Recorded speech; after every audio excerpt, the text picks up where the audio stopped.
방탕한 생활을 청산하고 기독교 신앙의 울타리 안으로 돌아온 성 어거스틴은 그의 참회록에서 이런 이야기를 하고 있지요. 하나님, 감히 말씀드리온데 당신께서는 제가 당신을 멀리 떠나 방황하고 있을 때에 실로 잠잠고 계시지를 않으셨습니다. 그때 당신께서는 저의 모친을 통해서 저의 귀에 계속 속삭이셨습니다. 그러나 저는 그 모친에 대한 불순종으로 말미암아 사실 당신을 경멸해 버리고 말았으며, 저는 악을 자랑하는 친구들과 어울리며 자신이 보다 더 악하지 못함을 부끄러워하며 악을 칭찬하는데 즐거움을 찾았던 것입니다. 그러나 사랑하는 주님, 저는 요즘 당신을 사랑하게 되었습니다. 당신께서는 이전부터 제 안에 계셨으나 저는 그것을 깨닫지 못하고 다른 곳에서 방황하고 있었습니다. 그러나 주님께서는 저의 영의 길을 열어주셔서 당신의 음성을 들을 수 있게 해 주셨습니다. 그리고 제게 큰 빛을 비추어 주셨습니다. 저는 당신의 은혜를 맛보고 그것을 심히 사모합니다. 이렇게 어거스틴은 고백을 하고 있습니다. 사실 우리는 하나님께 변명할 필요가 없는 것이죠. 그때는 너무 힘들어서 어쩔 수 없었어요. 순간적인 감정을 이기지 못했었습니다. 무엇인가 홀린 것처럼 그랬습니다. 내가 너무 감정적이어서 벌어진 일입니다. 등등. 이 모든 변명은 어쩌면 아직 참되게 뉘우치지 않고 있다는 증거가 될지도 모릅니다. 하나님은 다윗에게 큰 기대를 하였습니다. 그래서 곧 다윗이 스스로 뉘우치지를 못하자 나단 선지자를 다윗에게 보내신 것입니다. 나단 선지자가 다윗에게 와서 애화적으로 그의 죄를 지적합니다. 어느 한 성읍에 두 사람이 있는데 한 사람은 부하고 한 사람은 가난한데, 부한 사람은 소와 양떼가 심히 많고 가난한 사람은 아무것도 없고 자기가 사서 기르는 작은 암새끼 한 마리뿐인데, 그 암새끼는 그와 그의 자식과 함께 자라며 그가 먹는 것을 먹으며 그의 잔으로 마시며 그의 품에 누움으로 그에게는 딸처럼 된 것입니다. 그런데 어떤 행인이 그 부자에게 오자 그 부자는 그 행인을 위해서 자기의 양과 소를 아끼기 위해서 가난한 사람의 양새끼를 빼앗아다가 자기 집에 온 사람을 위하여 잡았습니다. 이렇게 이야기를 하니까 다윗이 그만 아주 대단히 노하여 나단에게 말하기를, 여호와 살아계심을 두고 맹세하노니 이 일을 행한 사람은 마땅히 죽은 자라. 그가 불쌍히 여기지 아니하고 이런 일을 행하였으니 그 양새끼를 4배나 갚아 주어야 하리라고 왕으로서의 그 명령을 내립니다. 그러자 바로 그때 나단이 다윗에게 이르되 7절에 그런 이야기하고 있습니다. 당신이 바로 그 사람입니다. 그렇게 이야기를 합니다. 행동하시는 하나님을 우리는 알아야 되겠습니다. 다윗이 어처구니 없는 죄악을 저지른 후에 다윗이 스스로 그 죄악을 깨닫지 못하자 하나님이 직접 개입을 하신 것이죠. 그래서 나단 선지자를 보내신 것입니다. 만일 다윗이 스스로 속히 회개했으면 나단을 보내지 않았을 것입니다. 우리 하나님은 속히 행하신 분입니다. 그래서 7절에 뭐라고 말씀합니까? 이스라엘의 하나님 여호와께서 이와 같이 이르시기를 내가 너를 이스라엘 왕으로 기름을 부었다. 그렇게 나단 선지자가 다윗에게 이야기를 하고 있지 않습니까? 곧 하나님이 다윗을 선택하셨다고 하는 이야기입니다.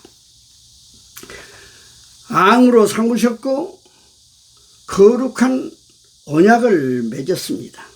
네, 언약이 뭡니까? 하나님과 나와의 약속 아니겠습니까? 네. 그래서 그 하나님은 다윗에게 다윗의 나라는 영원할 것이다. 네? 그렇게 언약을 해 주셨어요. 그럼에도 불구하고 다윗은 왕에 걸맞는 선택을 했어야 마땅했을 것인데 그 하나님의 언약의 말씀을 잊어버렸기 때문에 그는 육신의 정욕을 따라간 것이죠. 그렇습니다. 우리가 신앙생활을 하면서 말씀을 잊어버리면 육신을 따라가게 되어 있는 것입니다. 네.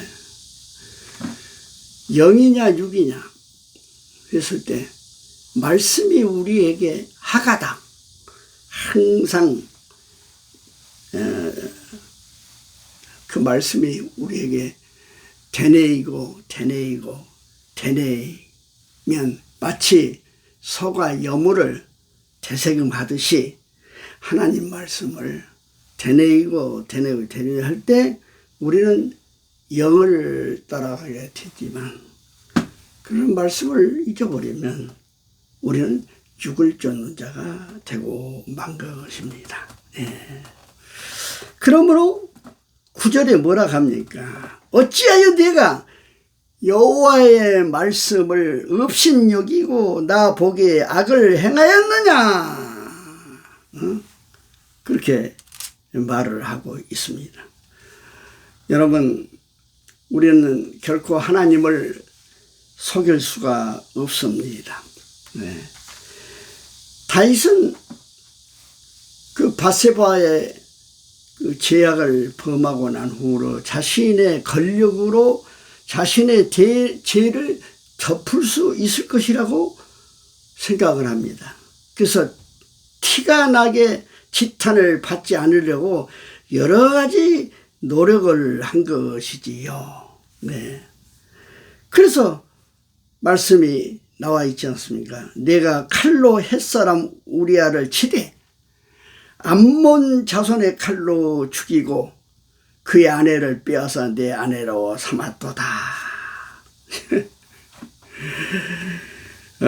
이렇게 암몬이 밧세바의 남편 다윗에게 그렇게 충성한 그 우리아를 죽였다고 속이려고까지 했었습니다. 그럼에도 불구하고 하나님은 그걸 다 아신 거예요. 안 계신 것 없이 계신 하나님, 안 보신 것 없이 보신 하나님. 네. 인간은 속일 수 있을지 모르지만 하나님은 결코 속일 수가 없습니다. 그래서 결국은 어떻습니까? 다윗의 범죄는 11절에 여호와께서 또 이와 같이 이르시기를 보라, 내가 너와 내 집에 재앙을 일으키고 내가 내 눈앞에서 내 아내를 빼앗아 내 이웃들에게 주리니 그 사람들이 내 아내들과 더불어 백주에 동침하리라. 예, 무서운 재앙을 말씀하신 것이죠. 예. 그런데 여러분, 이 하나님의 예언이 성취되었음을 우리는 기억해야 합니다. 하나님의 말씀은 1.1핵도 성취되지 않는 것이었습니다. 다윗의 범죄는 돌이킬 수가 없었습니다. 그래서 결국은 그 죄값을 자신의 아내들이 치른 것이고 그 치욕은 다윗이 목이었습니다. 그것이 뭡니까?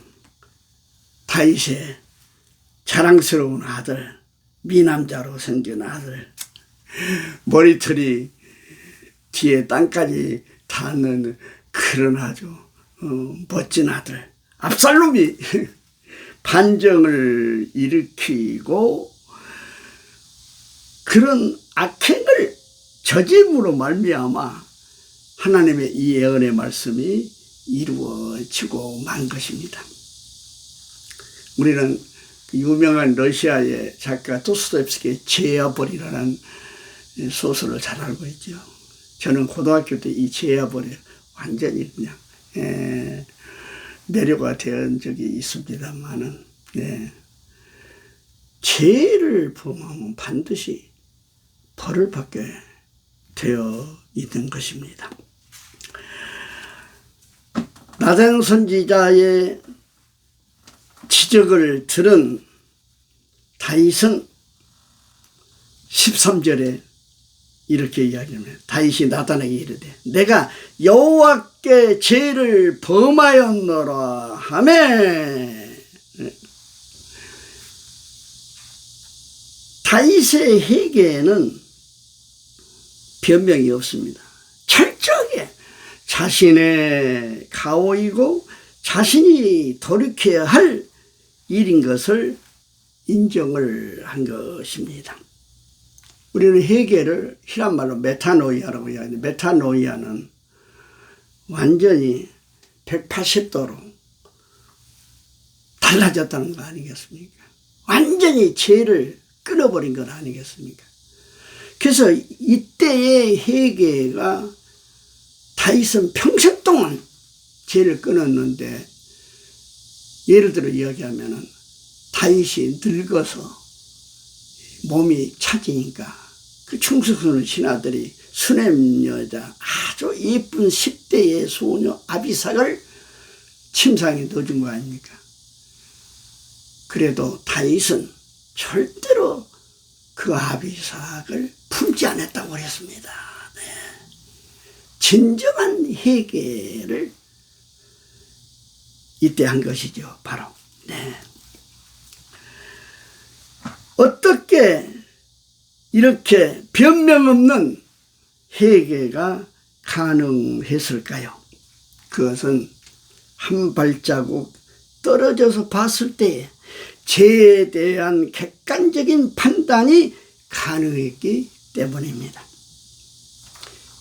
같은 죄인끼리 얘기했으면 죄가 죄인지도 몰랐을 것입니다. 그러나 선지자 나단의 이야기를 통해 한 발자국 뒤에서 객관적으로 하나님과 자신의 관계를 돌아본 것입니다. 그리고 하나님의 마음을 읽을 수가 있었습니다. 그렇게 언약과 신뢰와 회복이 일어난 것이죠. 이런 다윗의 모습을 보고 나단 선지자는 13절에 나단이 다윗에게 말하되 여호와께서도 당신의 죄를 사하셨나니 당신이 죽지 아니하려니와 이 일로 말미암아 여호와의 원수가 크게 비방할 거리를 얻게 하였으니 그러지 당신이 낳은 아이가 밧세바를 통해서 낳은 아이는 반드시 죽게 될 것이다. 이게 죄와 벌이지요. 예, 예. 그러나 그 말이에요. 여호와께서 당신의 죄를 사하시고 죽지는 않게 할 것입니다 하고 선언을 한 것입니다. 바로 여기에 죄를 뉘우친 자에게 임하는 하나님의 은혜가 있습니다. 예.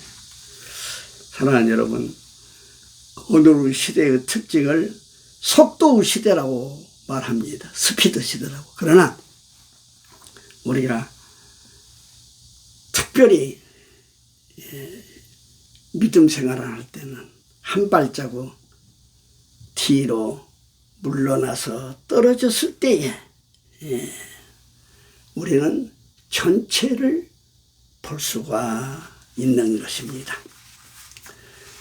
어떤 사람은 그런 이야기를 했습니다. 세상에서 회개와 같이 아름다운 것이 없다고 했습니다.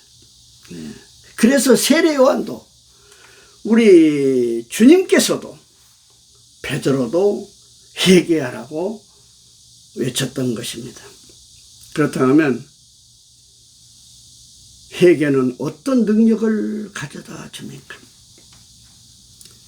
범죄를 용서받습니다. 지은 죄가 없어진 것은 아니에요. 용서를 받고 다시 하나님과의 관계가 회복이 됩니다. 이게 중요하지요. 그리고 계속되는 은총을 경험하게 되겠습니다. 사랑하는 여러분, 우리는 이 무더위 속에서 자칫 잘못하면 영적으로 우리는 후퇴하기 쉽습니다. 그리고 육을 따라가기가 쉽습니다.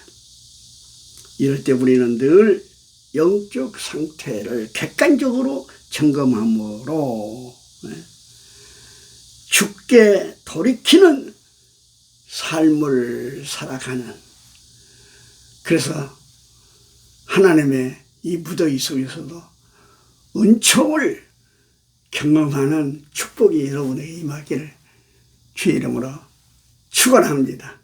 아멘. 할렐루야. 기도하시겠습니다.